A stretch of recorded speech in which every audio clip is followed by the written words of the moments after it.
tanggal 8 Zulhijjah, jamaah haji itu mulai bergerak dari Mekah, Bapak Ibu. Jadi sebelumnya mereka itu di Mekah, ada yang umroh, ada yang tinggal di sana, Bapak Ibu. Begitu tanggal 8, mereka semua bertolak ke Mina, Bapak Ibu. Bertolak ke Mina. Maka jalan-jalan yang lapang ini, Bapak Ibu, ketika tanggal 8 Zulhijjah itu ramai sekali, Bapak Ibu.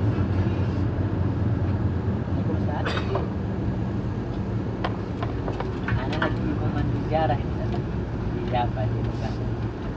Nanti ada tempat ya.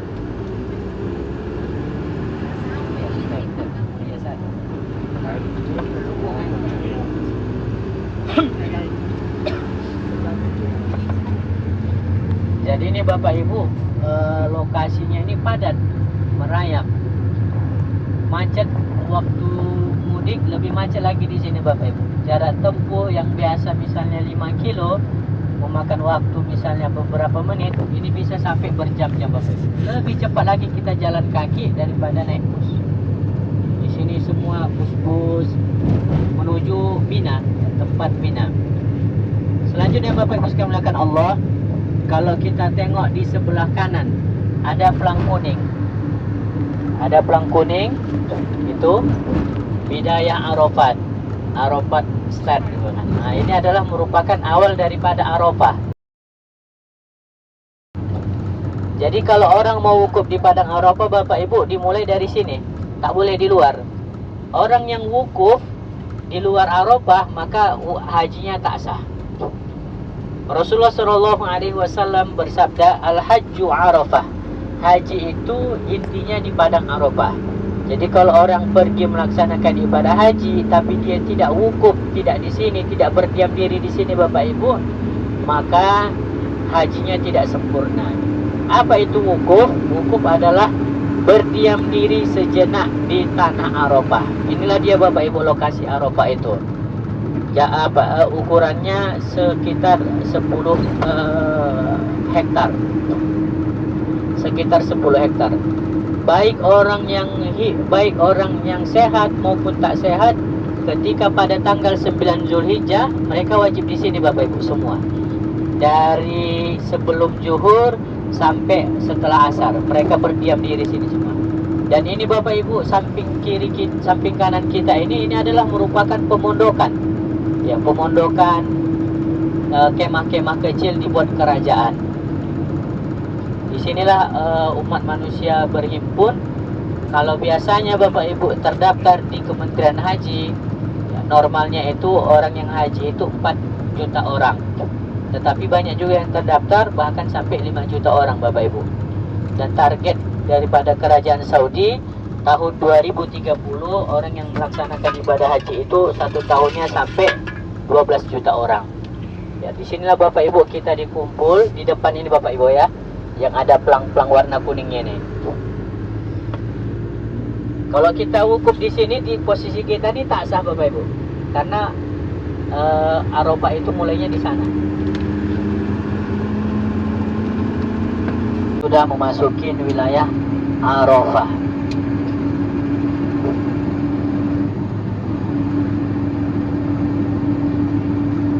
Apa daripada keutamaan Arafah ini? Kata Rasulullah SAW, siapa yang berwukuf di padang Arafah dan dia meminta ampun, maka Allah akan ampuninya. Jadi pada hari Arafah itu kita dianjurkan perbanyak meminta ampun. Orang yang haji dia dianjurkan wukuf di padang Arafah. Adapun orang yang tak haji dianjurkan puasa. Ya. Adapun orang yang tak haji dianjurkan berpuasa di padang Arafah, berpuasa hari Arafah.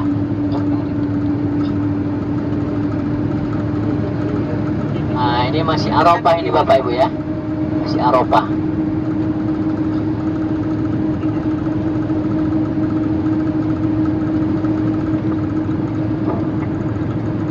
Seluruh dunia masyarakatnya di sini berkumpul, Bapak Ibu, dengan berpakaian putih 2 lembar. Tak nampak di situ dia, Bapak Ibu, menteri kah atau apakah, yang penting semuanya sama. Ini adalah merupakan gambaran nanti di akhirat kita semua sama. tak menengok status sosial.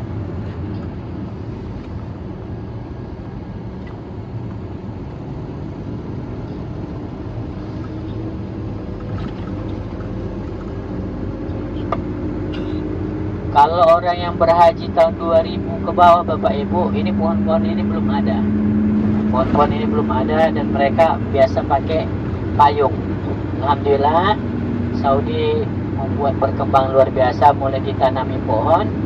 Dan pohon ini Bapak Ibu, di bawah pohonnya itu, di akar-akarnya itu ada airnya ya, dibuat selang-selang kecil mengalir air. Selanjutnya Bapak Ibu, di sebelah kiri kita ada menara-menara tinggi Bapak Ibu. Itu namanya Masjid Namirah ya. Ada menara-menara tinggi. Kalau naik bus agak besar nampak ini Bapak Ibu. Masjid Namirah itu Bapak Ibu dibuka satu tahun cuma 1 hari saja, pada tanggal 9 Zulhijjah. Jadi sejarahnya Bapak Ibu, ketika Nabi berhaji, Nabi menyampaikan khutbah Arafah itu di tempat itu Bapak Ibu ya, menyampaikan khutbah Arafah, solat ya, solat zuhur dan asar Rasulullah di situ, dan diabadikanlah menjadi masjid, namanya Masjid Namirah atau Masjid Namirah. Baru selanjutnya Bapak Ibu, di depan kita ini ada bukit kecil yang di atasnya ada tugu. Masjid ini namanya adalah Masjid Rahmah atau Masjid Kasih Sayang. Kenapa disebut Masjid Rahmah atau Masjid Kasih Sayang? Yang pertama Bapak Ibu, sejarahnya adalah masjid ini pertemuannya Nabi Adam dan Siti Hawa. Ketika ayah kita, moyang kita, Nabi Adam dilemparkan dari surga ke muka bumi ini, Nabi Adam terlempar ke Asia, ada yang menyebutkan di India. Adapun Siti Hawa terlempar di Jazirah Arab ini. Setelah sekian lama mereka berpisah Bapak Ibu, Allah jumpakan mereka di puncak sana, maka diabadikanlah namanya itu Jabal Rahmah, Jabal Rahmah atau Bukit Kasih Sayang. Semuanya Batin, ana syarih suaya. Selanjutnya Bapak Ibu sekalian Allah, itu sejarah yang pertama. Sejarah yang kedua, tempat itu juga merupakan di mana Nabi SAW menyampaikan khutbah ya, menyampaikan khutbah di padang Arafah pada haji wada ya. Nabi itu Bapak Ibu umurnya 63 tahun, tetapi beliau itu hanya sekali melaksanakan ibadah haji dan 4 kali melaksanakan ibadah umroh. Jika ada orang mengatakan cemana mau haji umroh, cemana mau umroh haji saja, belum terbalik dia. Umroh Nabi itu 4 kali haji, 4 kali umroh, 1 kali haji. Jadi dianjurkan memang sebelum melaksanakan ibadah haji kita berumroh lebih dahulu. Tapi Bapak Ibu sekalian Allah, datang orang Indonesia latah. Beliau mengatakan Jabal Rahmah ini bukit jodoh. Jadi kalau ada orang yang tak laku-laku atau yang berat jodohnya, disuruh ke atas sana meminta jodohnya sambil bawa foto calonnya ya, bawa foto calonnya diselipkan di bukit-bukit itu. Kalau kita naik ke atas itu Bapak Ibu, nanti kita turun ke sana, banyak tertulis di situ Bapak Ibu, si Ucok PS si Butet, begitu-gitu baca tulisannya. Orang Indonesia rata-rata nulisnya Bapak Ibu, orang Pakistan juga ada. Padahal itu tak ada sejarah seperti itu ya Bapak Ibu ya. Jadi nanti Kak, walaupun nanti Bang Rola naik ke atas, tak usah boleh takut kakak. Tak boleh yang aneh-aneh minta ya. Ya, itu merupakan latah-latah orang Indonesia saja. Dibilang Bukit Kasih Sayang, sangkanya Bukit Jodoh begitu. Baik Bapak Ibu, kita turun sambil foto-foto. Kemudian kalau ada yang berhajat mau naik ke atas silahkan. Tapi kita 30 menit saja Bapak Ibu ya, dekat kok, rendah. Kalau ada yang mau naik nggak apa-apa, silakan. Apabila jodoh kita nanti kan, apabila jodoh kita nanti kan. Ke atas turun dapat 2. Jumlah rombongan bertambah pula, habis. Nabi Bapak Ibu, disitulah beliau puncaknya melaksanakan ibadah haji. Hari ini kita mengunjungi Jabal Rahmah. Di depan sana cuaca panas, Alhamdulillah terkejut setelah memiliki kepala botak.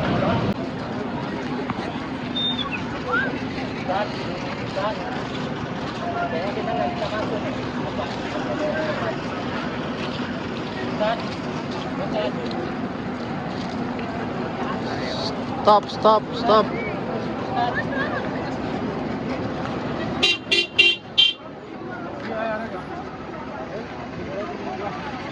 Bu.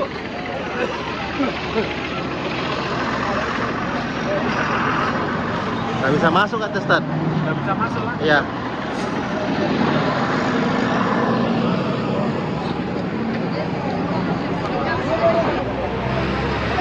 Jalan tol Jawanya.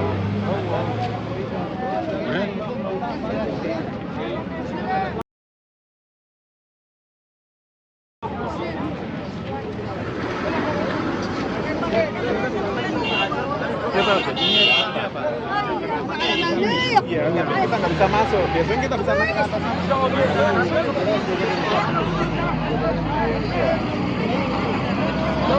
Ada pengukuran renovasi. Biasanya Bapak Ibu di atas itu ramai tuh orang di tubuhnya itu.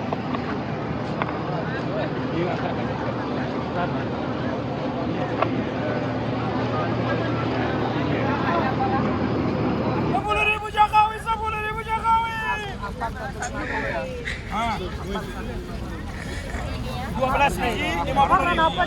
Enggak mau.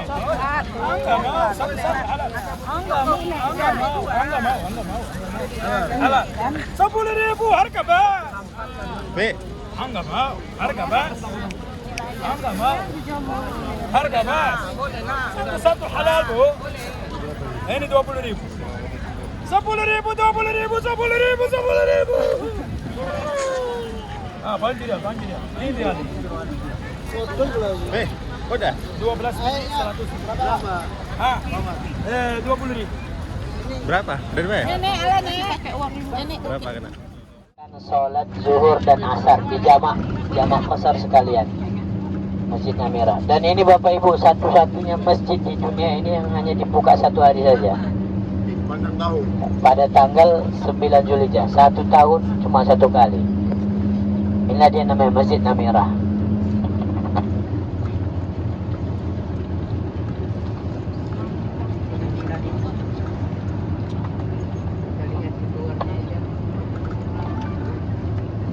Kalau pas hari hanya Bapak Ibu padat di sini dalamnya. Masjid Namira. Jadi tutupin. Jika Bapak Ibu punya cucu buat namanya Namira. Anakku Naira. Namira. Awak sih nomor loro jenenge Namira. Ora balik kok kene lah. Lagi Cine. Ada dua Namira. Mobil loro siji-siji pas. Anak telu ganjil gaji tahunnya pas loro-loro.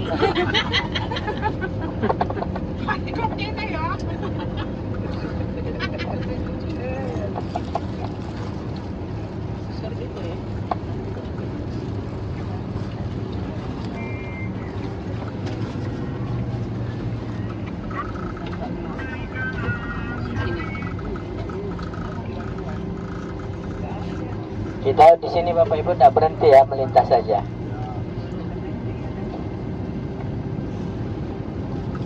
Dan biasanya Bapak Ibu yang khotib di sini pas hari hanya yang menyampaikan khutbah wukufnya itu adalah biasanya itu Imam Masjidil Haram.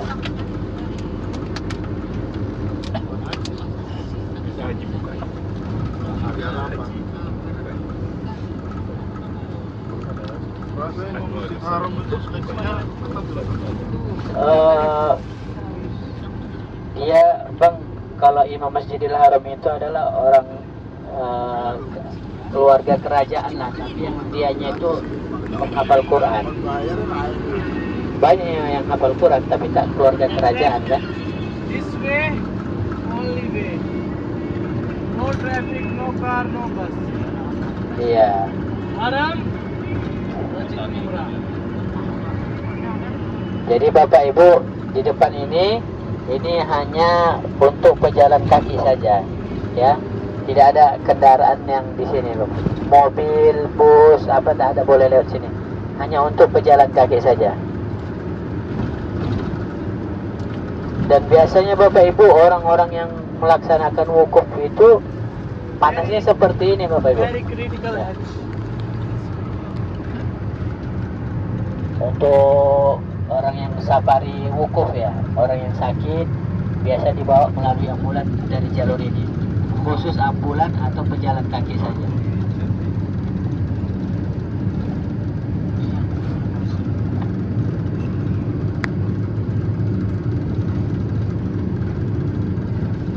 Kalau kita melaksanakan ibadah haji ya Bapak Ibu, itu kalau mau ke kamar mandinya ekstra perjuangan Bapak Ibu. Jadi kalau kita mau buang sekitar 1 jam lagi ya, nah itu mulai antri lah. Jangan pas di situ terdosa, di situ antri. Berserak nanti Bapak Ibu.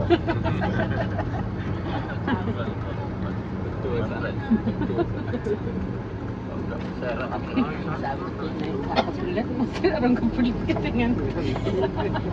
Tandanya apa di Dikondisikan memang, nanti kau keluar ya Bang.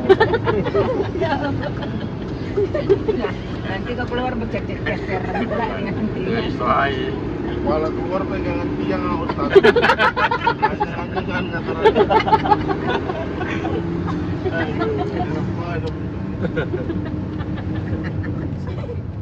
Oke lah Pak, kita gitu. Aslinya masih original.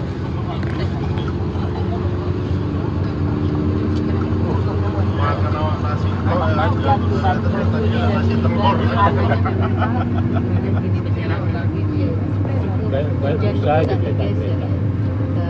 Di sini biasanya Bapak Ibu hujan itu pas jelang musim dingin. Musim dingin itu biasa puncaknya itu bulan 11, bulan 12 Bapak Ibu.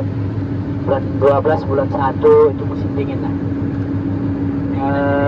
Sampai 9 ke 5 derajat. Lebih dingin daripada AC kamar itu lah Bapak Ibu. Masing-masing punya kondisi tersendiri. Kalau musim panas, Masya Allah luar biasa. Jadi Bapak Ibu, kalau musim panas itu siangnya itu sampai 14 ke 15 jam. Jam 4.15 subuh sudah azan. Ya Bu ya. 4.15 subuh sudah azan. Jam 7 pas baru azan maghrib. Jadi kalau orang yang puasa zaman sekarang, masa-masa sekarang ini luar biasa enaknya. Masjidnya Bapak Ibu, dia dibuat masjid ini karena Rasulullah ketika itu melaksanakan sholat maghrib dan isya di masjid ini. Ya. Masyaril Haram hanya dibuka pas hari itu saja. Jadi disinilah Bapak Ibu jamaah berdiam diri dan mengambil batu-batu di sekitaran sini. Tapi biasanya jamaah Indonesia banyak yang tak turun Bapak Ibu, tidur di bis saja, ya kan? Tidur di bis sampai nanti setelah jam 12 malam lewat baru mereka bertolak menuju Arafah. Nah ini batu-batunya Bapak Ibu, melempar jumroh. Tapi mohon diperhatikan batu-batu itu Bapak Ibu jangan sampai salah ambil. Kadang-kadang kotoran unta sama-sama keras itu kan. Dia harus diperhatikan memang batu. Berapa banyak batu yang kita ambil? Sebanyak 7 butir untuk melempar jumrah pada tanggal 10 Zulhijjahnya. Nah ini dia Bapak Ibu batu-batuannya.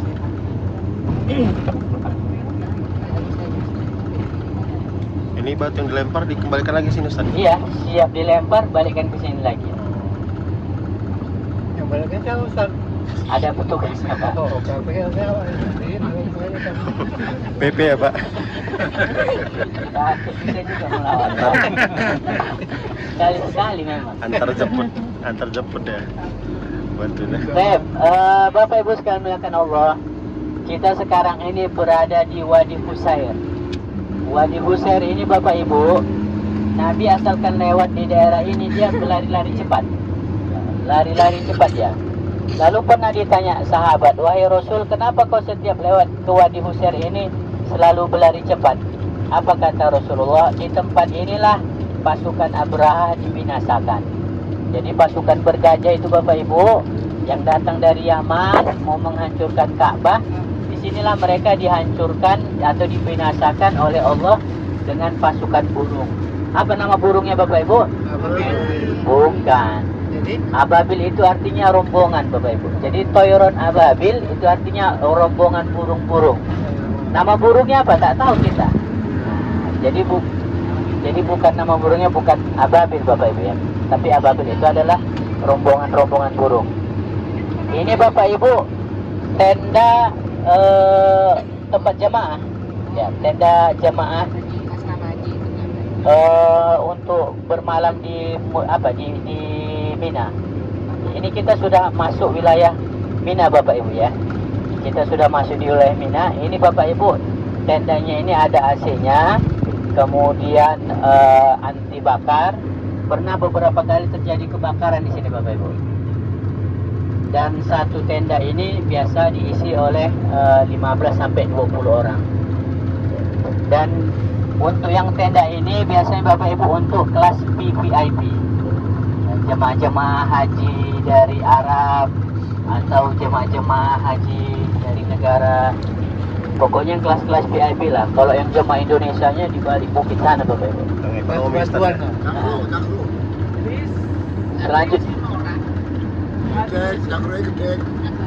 Selanjutnya Bapak Ibu ini stasiun kereta api besar ya. Ya Muhammad, syuful Jabal Qurban wajib suaya.